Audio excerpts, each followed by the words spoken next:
महात्मा फुले चौक police स्टेशनच्या अंतर्गत न्यूचिकनगर एरियामध्ये रामबाग लेनमध्ये 2 कुटुंबामध्ये गेल्या बऱ्याच दिवसापासून वाद होता, आपसामध्ये वाद होता.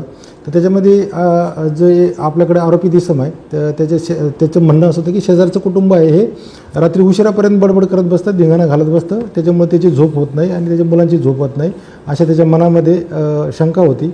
आणि त्यामुळे त्याने आज त्याबद्दल विचारणा करण्यास गेला असता तर त्या ठिकाणी दोन्ही कुटुंबात वाद होऊन त्याच्यामध्ये 4 इसम हे जखमी झालेले आहेत. तर त्यांच्यावरती औषधोपचार चालू झालेत व त्यांची प्रकृती स्थिर आहे.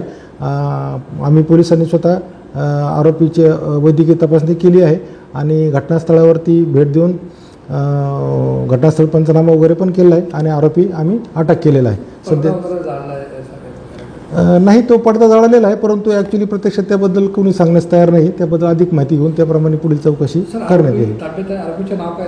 हो, आरोपी अटक आहे आणि आरोपीचं नाव चेतन मधुकर मांदळे म्हणून आहे. तर ते पुढील तपास आम्ही त्या अनुषंगाने करत आहोत. कोणार्क, अपना शहर अपनी बातें.